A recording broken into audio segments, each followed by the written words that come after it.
YouTubers who turn into notorious criminals. From YouTube to jail cell, these are the 6 YouTubers who went down the wrong path and turned into criminals. Starting from the YouTubers who committed the least severe offenses all the way to the most horrific crimes. The criminal prankster.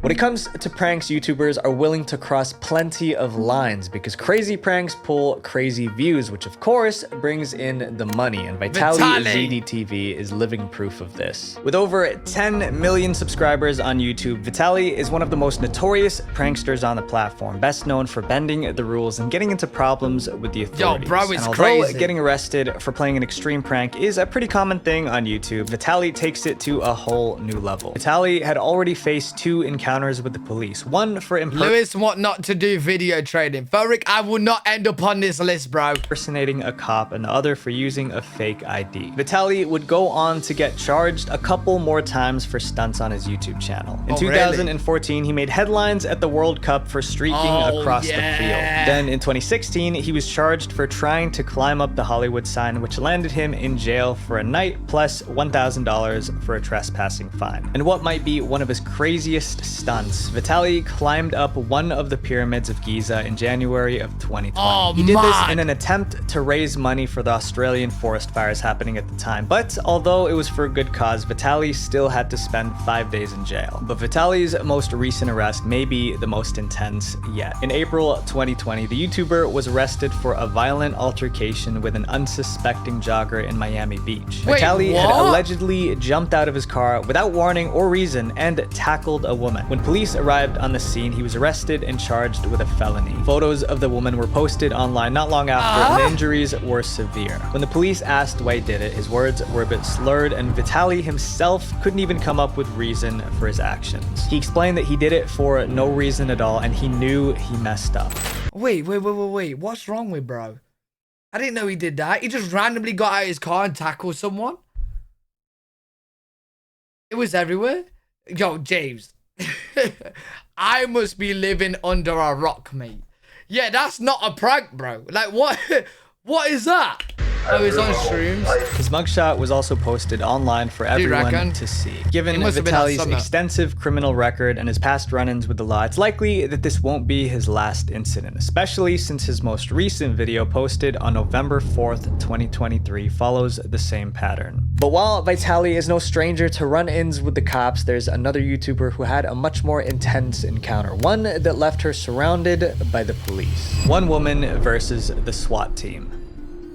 Known for her lifestyle content that follows her life as an exotic dancer, Nina Unrated is also a YouTuber who makes vlogs and story times on her channel. Although she hasn't posted a video in 2 years, Nina still has over 400,000 subscribers. Her fans call her Nina, but her real name is Denise. Most new fans don't even know her real name, which is a good thing for her because it's connected to a well-known crime. One that had her single-handedly trying to fend off an entire SWAT team. Denise had been making content on YouTube for a long time as Nina Unrated, but all of her videos have since been deleted, probably because she didn't want to be tied back to her crime. In 2015, Denise was in her apartment recording an emotional video titled "The Truth, Are You Happy Now?" detailing her toxic relationship with her ex-husband, a former Miami Dolphin player, Moreland Greenwood. The video also talked about her tense relations with her family and how they've made her life worse. Given the nature of the video, Denise was already in a bad state of mind, and matters got worse when her then boyfriend walked in and tried to speak with her since she didn't want to talk. Things quickly escalated, and it wasn't long before their talk turned into a full-blown argument. Swept away by the heat of the moment and the rush of emotion she was feeling from recording that video, Denise did something that she couldn't take back. She grabbed the gun and demanded that he get out of the house. Hearing all the noise, the concerned neighbors called the cops. Officers arrived at her apartment in Pembroke Pines, Florida at approximately 12:30 p.m. But what the police didn't know is that they would be stuck there for the next 6 hours. Wait. If he was in her house, though,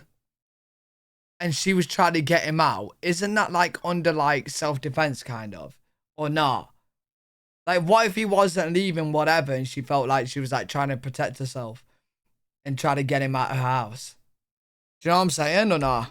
But what the police didn't know is that they would be stuck there for the next 6 hours. A YouTube star, an emotional appeal. Oh yeah, it could be his house. Surrounding her home. Even after her boyfriend left, Denise wasn't the only person inside the house. So was her son. Denise barricaded herself inside the apartment with her son still inside for leverage. The police tried to negotiate with her for hours, trying to get the kid to safety, but Denise refused all of their requests. As a result, backup was called and the SWAT team joined forces. The two would stay locked inside the house for 6 whole hours, and during this time, Denise continued to record her video. Some of the clips from the standoff even made it to the final cut that went up on her channel. And now there is a whole house filled with police officers because I'm not going to make it past today. Denise eventually surrendered herself to police custody. She continued posting on the Nina Unrated channel, getting several viral videos with millions of views before it. I'm so confused though. Like, if her boyfriend was having an argument with her in the house and she was like arguing with him and he wasn't leaving, then like, yeah, pulling out your gun is bad. But like, what if it was worse than that? And she felt threatened. And she was like just trying to get him out the house. Then that's self-defense, no? But then why would she not go out to the car? Like, bro, what? Maybe she just went crazy, mate. Maybe she just went crazy.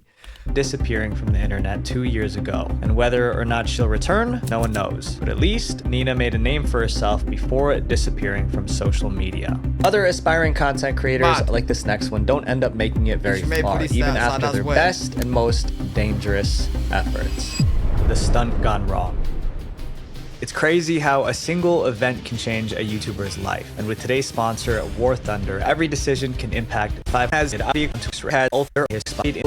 so extreme because not only on YouTube and 7 few have ever been able to match this scale. That's because not only was this video idea absolutely crazy, but it was also extremely dangerous. Mona Lisa Perez is another perpetrator in a YouTube stunt gone wrong. In 2017, Mona Lisa's boyfriend Pedro Ruiz came up with the ultimate plan for YouTube fame, one that was high risk and high reward. This was going to be their first video, and Pedro wanted to start the channel off with a bang.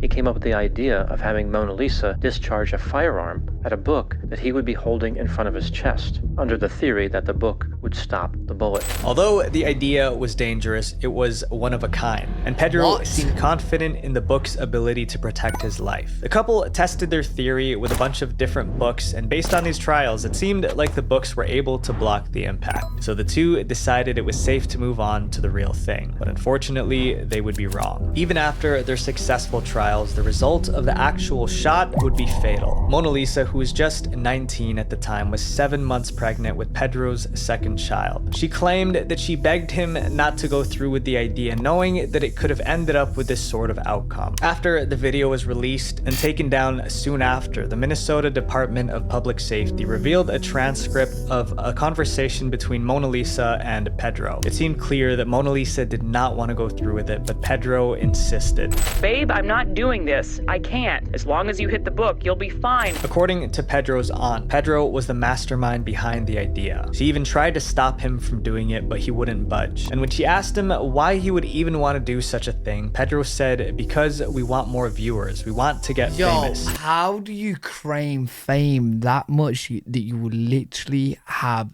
a bullet shot at you, bro? Like, are you, there's no point in me saying, are you dumb? Because the answer is yes. I may fail, but if I fail, I want to die trying. Mona Lisa could have faced up to 10 years of jail time and a $20,000 fine, but she only ended up serving 180 days in prison. Mona Lisa doesn't seem like she'll be making a return to content creation anytime soon. Unlike this next creator, who even after being charged for the passing of a friend and fellow YouTuber still posts videos to this day. A big mistake. Daniel Silva is a tattoo artist who's done work on celebrities like Trippie Redd, Ethan Dolan, and... Wait, I recognize him. I recognize him. I swear I've seen him on TikTok.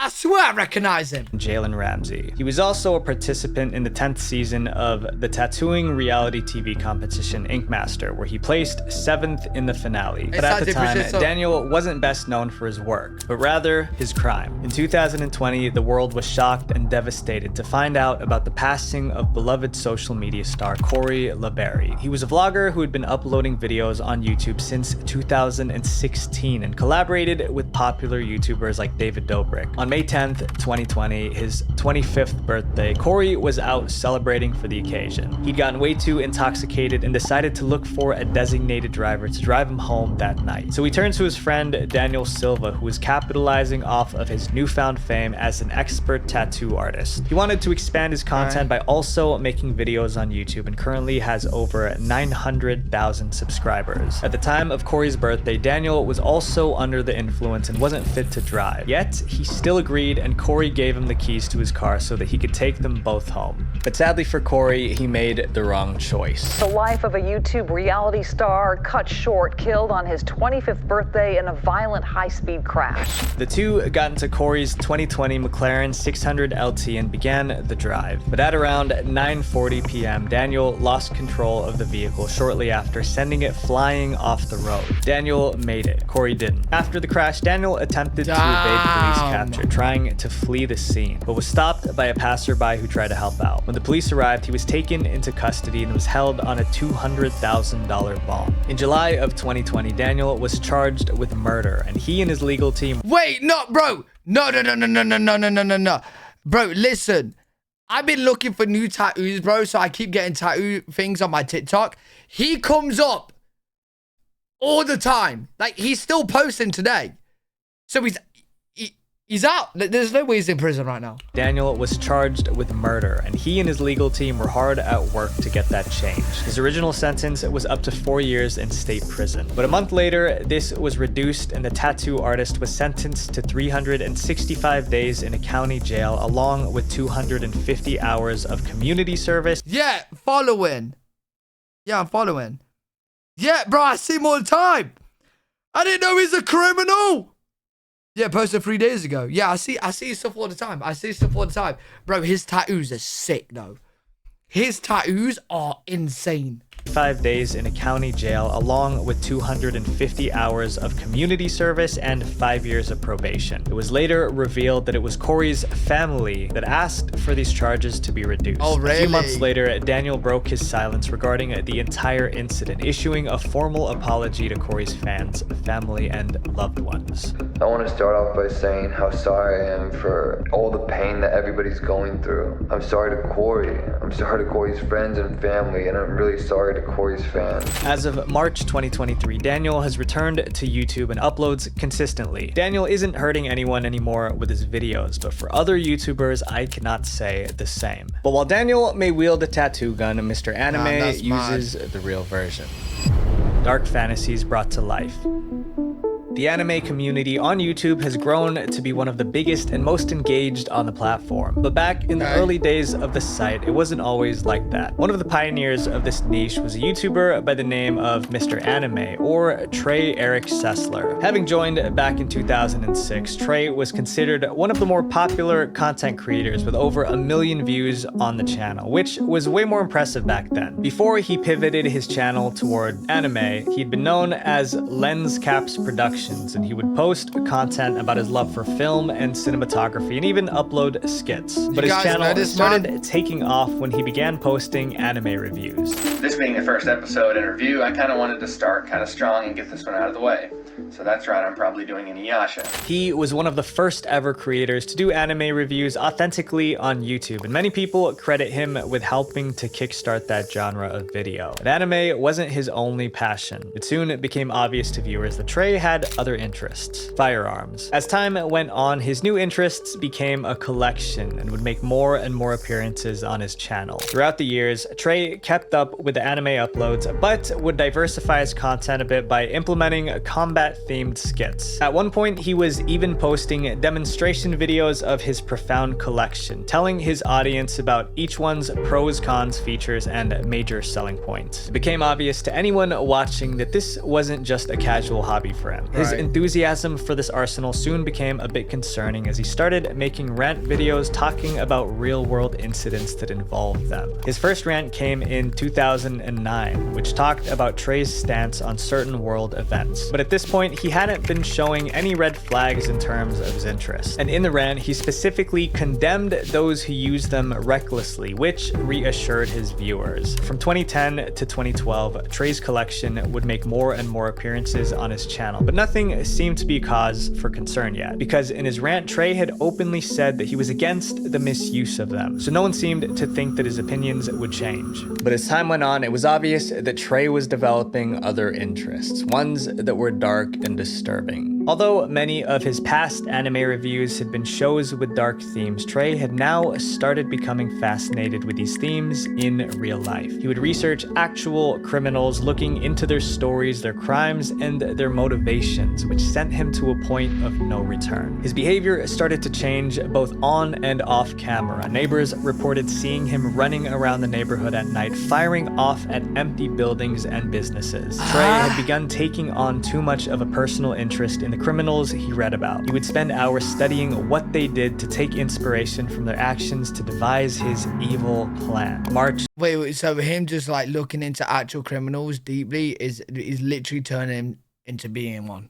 2012 was when things imploded. Trey posted a video called Mr. Anime is Planning Something to his YouTube channel. And in the video, he expressed that he had found a new opportunity that might take him away from his YouTube channel for a while despite its growing success. Wait, what this did is he an do? update video to let you guys know that I'm going to reward myself with probably a 2 or 3 week break coming up here from YouTube videos. Trey then expressed his gratitude to his viewers, with his voice even shaking a bit as he thanked them for supporting him. I want to thank you guys a lot for sticking with me and watching the channel. I got more subscribers than ever. I have more views than ever, and everything is going really good. So keep going, bro. Did Killing his community know that the reason that he would be taking a break would not just be a reward, but a crime. Trey made all the preparations, such as buying supplies and studying floor plans. But before all that, the first step was to get rid of his obstacles, which in Trey's case was his family. And on March 20th, 2012, that is exactly what he did. Afterwards, Trey wanted to move on to step 2. Grabbing his things, he started— Wait, what? Exactly what he did. Afterwards, Trey wanted to move on to step 2. Grabbing his things, he started heading toward his second destination, but couldn't go through with it. It was at that point that the reality of his situation started setting in, and things ultimately got too real for him. He then turned around and went back home to where the police were already waiting. It's a crime in Waller that shocked us all. Now he is headed to prison in a plea deal that not everybody is happy about. This devastating case was all over the media for weeks, with footage of Trey's interrogation even being made available to the public. Trey was sentenced to life in prison without the possibility of parole. What? But if you thought— Wait. That skimmed over it so quick. He took out his family. Who did he take out? His family. It skimmed over it so quick. I heard that his family was his biggest critiques. Everyone in his house. What the fuck? Trey was sentenced to life in prison without the possibility of parole. What the fuck? But if you thought this case was brutal, prepare for an even more shocking case. Elliot Rodger was not just a YouTuber turned criminal. He was one of the most twisted individuals on the platform. The infamous Incel. How does it get Arguably, worse? the most infamous YouTubers turned criminal is Elliot Rodger, the man who took his hatred for those who rejected him to extreme lengths. Elliot Rodger had been diagnosed with various mental illnesses and disorders since he was just 8 years old. He received psychiatric treatments and saw therapists regularly, but refused to take any medication. From his childhood, Elliot struggled to make friends, often being the subject of bullying. So, like many kids in that sort of situation, he turned to the internet for comfort. effort. There, he started up his online blog and YouTube channel where he openly talked about his struggles with loneliness, particularly when it came to romantic relationships. In real life, Elliot had trouble talking to women and never had a girlfriend before. As a result, he grew resentful of them. Through his content, his dislike for women was clear. He believed that his lack of success in getting into a relationship was not his fault, but rather theirs. And he built a whole... Wait. Is this the guy that recorded himself saying that he's gonna do something fucked up, and then he goes like, does he go to a school and like kills the girls? Like he just shoots girls. Online community of like-minded individuals in his subscriber base. On June 4th, 2011, Elliot moved to Isla Vista to attend Santa Barbara City College. But it didn't take long before he dropped out. He decided to still stay in the city even after leaving school, and this is where he started showing some red flags in his behavior. He became sort of infamous for being the culprit of several local incidents. He would throw drinks at couples or girls who didn't reciprocate his feelings. One time, he even filled a super soaker with orange juice just to spray it on a group of kickball players in the park. While those already showcased his terrible social behaviors and his mean spirit, this next incident was really what sent him spiraling out of control. On July 20th, 2013, he pushed several girls after he was supposedly ignored by them at a party. This incident is apparently what ignited... Yo, bro, listen. That's just called rejection, bro. It happens to us all. And I ain't gonna lie, you're already giving off creepy vibes, bro. Like, you gotta just understand. It's you, my guy. You're the problem, my guy, not them. You're giving off creepy vibes, bro. After he was supposedly ignored by them at a party. This incident is apparently what ignited Elliot's rage. Others had noticed what he was doing, and a group of men ended up roughing him up. According to Elliot, this was the event that led him into a downward spiral, ready to carry out his twisted manifesto. He dedicated all of his time to secretly pocketing money from his family and purchased a wide range of supplies for his plan. Previously, Elliot had already posted many videos on his YouTube channel, which all have since been deleted. His parents had grown concerned about these videos that they forced him to take them down and even reported them to the police. But nothing... Yo, you know it's... Wait, why would the police not do nothing, bro? You know it's bad if the parents are reporting it to the police. This is what I'm saying, man. In some situations, like, it's just a little too late. Because I'm pretty sure I'd seen this guy before. I'm pretty sure he does kill someone. Came out of that report, which is why Elliot was able to carry on and do what he did, a crime that would leave the world shocked. For months, Elliot had been writing a manifesto called My Twisted World, the story of Elliot Rodger. In this 107,000-word document, Elliot detailed his entire life from birth, explaining how he went from a happy and blissful kid to how he is today, all as a result of the cruelties of the world, particularly the women in it. One of the lines from his manifesto is as follows. All I ever wanted was to fit in and live a happy life amongst humanity, but I was cast out and rejected, forced to endure an existence of loneliness and insignificance, all because the females of the human species were incapable of seeing the value in me. Then on May 23rd... Hey, buddy, if every single man on the planet killed people because they got rejected, there would be no one on the planet, bro.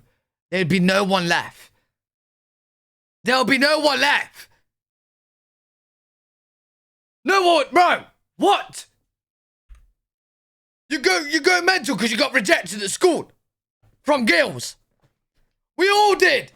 Males of the human species were incapable of seeing the value in me. Then on May 23rd, 2014, his evil plan would come to life. It started with his roommates Hong and George Chen, along with their friend David Wang. All three of these were separate incidents at different times. At 9:17 p.m., Elliot uploaded a video on his YouTube channel titled Elliot Rodger's Retribution, where he talked about his thoughts, motives, and plan of action for enacting his revenge on the women who rejected him. Tomorrow is the day of retribution, the day in which I will have my revenge against... Okay, right. Listen, look, you should have just phoned me up and I would have told you what the problem is. Listen to yourself speak, bro. That's why girls ain't going near you, bro. You think girls want to go near you? Listen to how you're talking. For enacting his revenge on the women who rejected him. Tomorrow is the day of retribution, the day in which I will have my revenge against humanity, against all of you.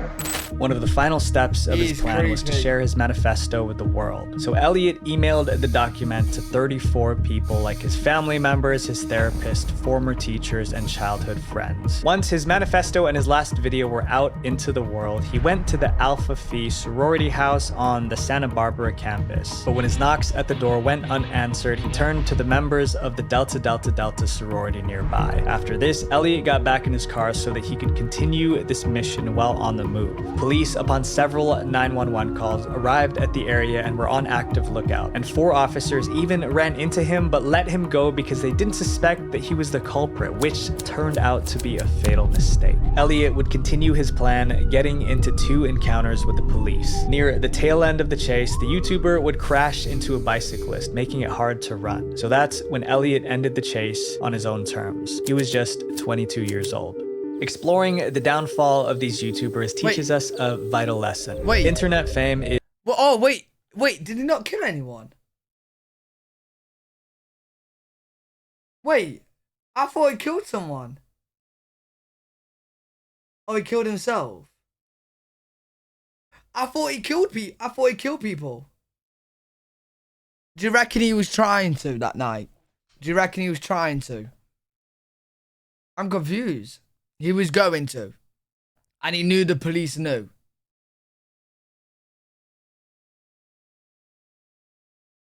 Hold up. He killed multiple people than himself.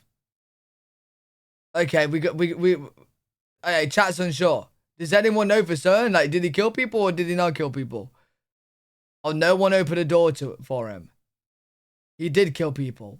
Okay, yo, what is going on? I'm pretty sure I've heard this story before, and I'm pretty sure somewhere in the back of my mind is telling me that he did kill people. I'm pretty sure he did. I'm pretty sure he did, and then himself. Yeah, he did. Is temporary, but the consequences of our actions can last forever. Visual venture. Mad. Play War Thunder for free. Mad.